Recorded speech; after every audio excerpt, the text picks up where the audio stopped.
Let's talk about the economic impact of this all. Joining me now is Gary Cohn. He served as a top economic advisor to President Trump. Gary, thanks so much for joining us. You've known President Trump for years. You served in the White House during a number of other crises, though I don't think any as significant as this one. Have you spoken with the president since the pandemic began? Jake, thanks for having me. Yes, I have spoken to the president and I've spoken to others in the White House. Like, I'm trying to reach out and be as helpful as I can. And I know you don't want to disclose what they've said to you, but what have you been talking to them about? It just how to save the economy, how to preserve jobs and well-being for Americans? Yeah, look, the most important thing here that the government can do, and they're doing a lot of it, they're not doing all of it, is that we need the income replacement that the CARES Act put into place last week. Companies have to be able to pay their employees and keep them on the books and records. It's important for their day-to-day well-being, but it's also important for the recovery when it comes, and we will have a recovery.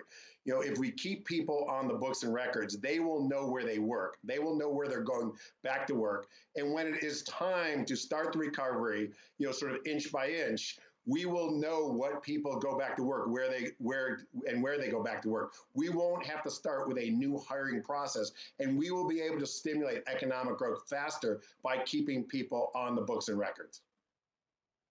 So Speaker Pelosi said that the $2 trillion stimulus that you just referred to is just a down payment. Do you agree? And if so, how much more do you think Congress needs to inject into the economy? And should it be immediately or should it be spaced out? But Jake, this money hasn't even gotten out yet. Hopefully, some of it will start getting out this week. Secretary Mnuchin said that the small business money will get out this week. I know that the application went up on the Treasury website this morning. I've looked at it. Some of the small businesses I'm involved with, I've encouraged them to go fill it out and get the money as soon as possible. That money needs to get out very quickly. Once that money gets out and once we know how long we're going to be in social distancing, we're going to have the economy shut down, we'll be in a better position to decide what to do next. That said, it would be prudent for Congress and the administration to be thinking about what they can do next. We don't want to wait till we have to implement that to think about it. We should be thinking about what else we can be doing. It's April 1st. Rent is due. Mortgage payments are due for millions of Americans, and obviously tens of millions of people have been furloughed, so they don't have paychecks coming in or laid off entirely. Your former firm, Goldman Sachs, predicts 15% unemployment to come. What could be done right now to keep people employed, to enable Americans to pay basic bills like for food and rent? Jake, it's the plan that was laid out. It was the plan that was implemented. Now we've got to execute. Execution is the key here. Is in any crisis, you've got to go into execution mode and you've got to go into high-speed execution mode. And by that, I mean we've got to get the money out of the federal government and into the hands of citizens. Citizens need to see the money. They need to receive the paycheck they're used to receiving. That way, they will be able to pay their rent. They will be able to pay for their groceries. They'll be able to pay for the prescriptions that they need to buy and live off of every day. Right now, it's all about execution of what they have already passed. Obviously, President Trump, it took him a few weeks to acknowledge the severity of this crisis. Vice President Pence said today that was because the president's optimistic.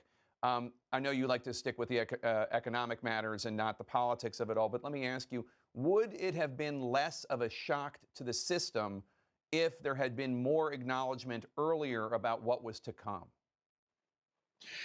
Jake, I don't know. But what I do know, and this is important for people to understand, 7 weeks ago, we were at a record high in the Dow. We were record employment levels in the United States, meaning we had 3.5% unemployment. We were at 3% wage growth. Our economy was doing exactly what everyone in this country had hoped it would be doing.